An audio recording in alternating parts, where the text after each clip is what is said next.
I also want to refer to another big story today. There's a massive win for India's unrelenting diplomacy ahead of the Prime Minister's high-profile visit to America. Mr. Modi has managed to secure Biden's backing to deliver justice to 26/11 attack victims. In a mega Times Now exclusive, the US Ambassador to India, Garcetti, made a massive claim. He says that Tahawwur Rana, the man who allegedly drafted the blueprint of the 26/11 terror attack and was convicted for it actually in the United States, will be extradited to India within a few months. Listen into this. Well, Rana is a great example of our cooperation. The court has clearly said the extradition can occur. Under our system, you're allowed to appeal that, but we hope that it will be a matter of months, that it won't be a matter of years before that extradition occurs here, and that we can see justice served.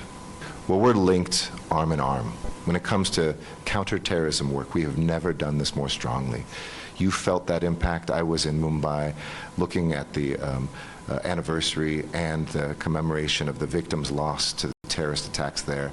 Same thing in New York, 9/11. We are bonded by this trauma, but more importantly, we're not just suffering from it. We are saying we will do something to combat it together. Joint investigations, taking down the financiers of terror, as we recently just saw with somebody who has been accused of and now convicted of having helped the Mumbai attacks, being able to be extradited here to India.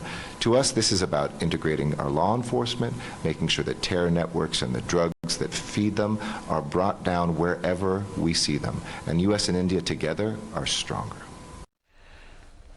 Viewers, Garcetti there was speaking to Times Now's Srinjoy Chaudhary exclusively, and I want to bring in Col RSN Singh. Colonel Singh, a very straightforward question to you. Why is Rana so important?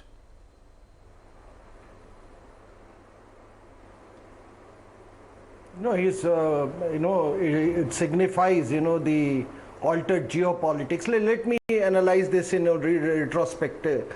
Between 9/11 and 26/11, the Americans needed Pakistan because they were at the center of gravity of the geopolitics then because of the Afghan factor. And if you take between 9/11 and 26/11, Pakistan got away with everything. Imagine, Rahul, that 9/11 took place and just after 3 months, with Operation Enduring Freedom going on, there was an attack on Parliament in December. Yes. And thereafter, from 2004 to 2008, a series of attacks till 26/11. So Pakistan knew that the Americans need them for that logistic corridor, for the prosecution of war in Afghanistan. And sadly, some of our own, people from the political class, they got in cahoots with some of these elements in Pakistan in staging this 26/11. So what I'm interested, Rana is not going to tell something new that I and you don't know.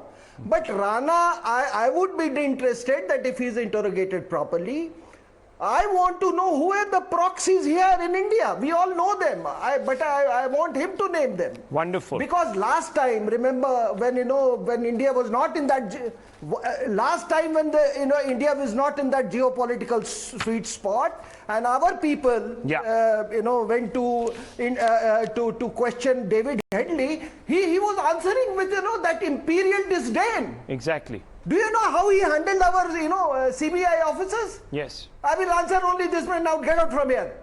This is what David Headley used to say. So this is what has changed from the Afghan strategy. So the center you're of saying gravity has moved to he is going to reveal, he is going to name all of those. Therefore, this is...